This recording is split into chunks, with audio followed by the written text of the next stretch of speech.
Welcome to my YouTube channel. আমার YouTube চ্যানেলে আপনাদের স্বাগতম। আজকের ভিডিওতে আমরা আলোচনা করব ত্রিপুরার সরকারি কর্মচারীদের বকেয়া ডিএ নিয়ে। একটি প্রভাতী পত্রিকায় একটি গুরুত্বপূর্ণ খবর বেরিয়ে এসেছে। আজ যেহেতু বাজেট অধিবেশনের প্রথম দিন, আজ হয়তোবা ত্রিপুরা সরকারি কর্মচারীদের জন্য একটি সুখবর নিয়ে আসতে পারে রাজ্য সরকার। তো বকেয়া ডিএ সরকারি কর্মচারীদের একটি অধিকার।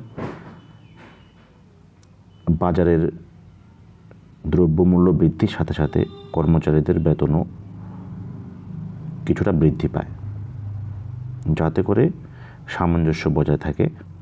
কিন্তু বহুদিন ধরেই একটা কেন্দ্রীয় সরকারের সাথে রাজ্য সরকারের যে ডিএর ফারাক, এটা অনেকটাই রয়েছে। কেন্দ্রীয় সরকারের বর্তমানে 58% ডিএ দিচ্ছে, আর রাজ্য সরকার দিচ্ছে 36%। তাহলে এখানে বিশাল বড় একটা গ্যাপ রয়ে গেছে।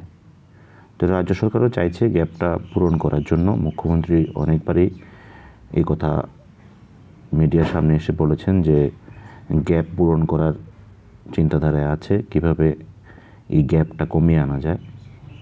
তো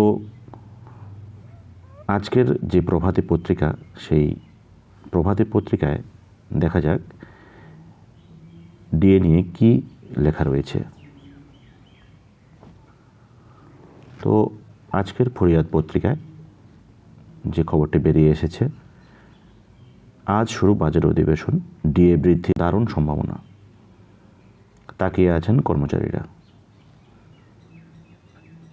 ডিআর ব্যবধান 22%। কেন্দ্রীয় হারে ডিআর মিটিয়ে দেওয়ার জোরালো দাবি উঠছে। অষ্টম বেতন কমিশন চাই, বহু আগেই এই স্লোগান তুলছে শিক্ষক কর্মচারীরা। কি হতে চলেছে এবারের বাজেট অধিবেশনে, কি দিতে চলেছে টিম মানিক সাহার সরকার, আপাতত এই নিয়েই চর্চা চারিদিকে।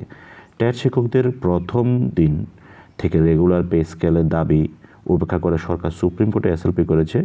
এসএসসি শিক্ষকদের রেগুলার পে স্কেল সহ অন্যান্য সুযোগ সুবিধা দেওয়ার দাবিও উঠেছে। কি হবে এবারের বাজেট অধিবেশনে? বিশেষজ্ঞরা ত্রিপুরা বাজেট 2026-27 সালের জন্য মহার্ঘ ভাতা বা ডিএ বৃদ্ধির পরামর্শ দিয়েছেন কর্মচারীদের। যাই হোক, 2026-27 সালে মহার্ঘ ভাতা বৃদ্ধির পরামর্শ দিয়েছেন যারা বাজেট নিয়ে বিশেষজ্ঞরা আছেন তারা।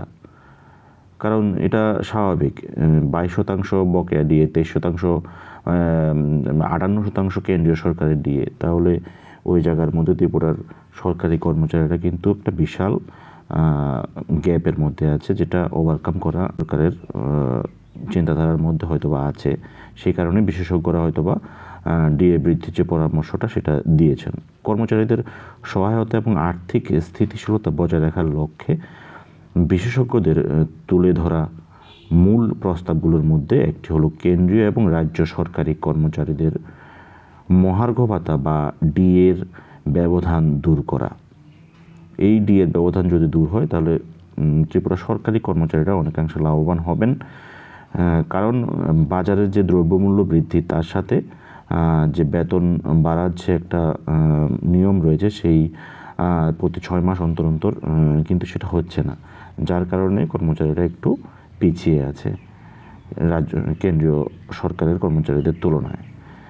সুপারিশ অনুযায়ী রাজ্য সরকার 2026-27 অর্থবর্ষে বেতন এবং মজুরিতে 30% পর্যন্ত বৃদ্ধি চালু করার বিষয়টি বিবেচনা করতে পারে। এর ফলে ডিএ সুবিধার পার্থক্য কমবে এবং রাজ্যের হাজার হাজার কর্মচারী, সরকারি কর্মচারী ও পেনশনভোগীদের আর্থিক নিরাপত্তা উন্নতি হবে বলে আশা করা হচ্ছে। পেনশনভোগীরাও সেই লাভটা পাবেন যদি ডিএ বাড়ে। বিশেষজ্ঞরা আরও জানিয়েছেন 2026-27 সালে প্রাথমিক সমন্বয়ের পর 27-28 সাল থেকে পরবর্তী 3 বছরের প্রায় 7% অতিরিক্ত বার্ষিক ডিএ বৃদ্ধি চালু করা যেতে পারে। এই পদক্ষেপ রাজ্য কর্মচারীদের ডিএ কাঠামোকে ধীরে ধীরে কেন্দ্রীয় সরকারি কর্মচারীদের সঙ্গে সামঞ্জস্যপূর্ণ করতে সাহায্য করবে এবং আর্থিক শৃঙ্খলাও বজায় থাকবে। একইভাবে প্রতিবেদনে 2026-27 সালে পেনশন ব্যয় 30% বৃদ্ধির সুপারিশ করা হয়েছে, যাতে পেনশন সুবিধা কেন্দ্রীয় সরকারের মানদণ্ডের কাছাকাছি আনা যায় এবং প্রাথমিক সংশোধনের পর পেনশনভোগীরাও নিয়মিত বার্ষিক ডিএ বৃদ্ধির সুযোগ পেতে পারেন। বিশেষজ্ঞরা মনে করছেন, বেতন এবং পেনশন কাঠামো শক্তিশালী হলে ক্রয় ক্ষমতা বাড়বে এবং স্থানীয় চাহিদা বৃদ্ধি পাবে এবং রাজ্যের অর্থনৈতিক কর্মকাণ্ডে ইতিবাচক প্রভাব পড়বে। এটা অবশ্যই কর্মচারীদের যদি ডিএ পায়, টাকা পায়, টাকাগুলো তো অর্থনৈতিক অর্থাৎ বাজারেই খাটবে, তারা খরচ করবে, চাহিদা বৃদ্ধি পাবে, তাহলে কী হবে, মানে বাজারের অর্থনৈতিক অর্থাৎ রাজ্যের অর্থনৈতিক যে কর্মকাণ্ড সেটার মধ্যে একটা পজিটিভ প্রভাব পড়বে। ত্রিপুরা সরকারের অর্থমন্ত্রী প্রণজিৎ সিংহ রায় আগামী 16ই মার্চ 2026-27 অর্থবর্ষের জন্য রাজ্যের বাজেট উপস্থাপন করার প্রস্তুতি নিচ্ছেন। এই ছিল আজকের সরকারি কর্মচারীদের জন্য একটি সুখবর, একটি গুরুত্বপূর্ণ খবর। দেখা যাক ত্রিপুরা রাজ্য সরকার কী দেয় ত্রিপুরা সরকারি কর্মচারী মহল আজকের অধিবেশনের দিকেই তাকিয়ে রয়েছে। আশা করি কিছু একটা সরকার প্রদান করবে। ধন্যবাদ, সাথে থাকবেন। ভালো লাগলে আমার চ্যানেলটাকে সাবস্ক্রাইব করবেন। জয় হিন্দ।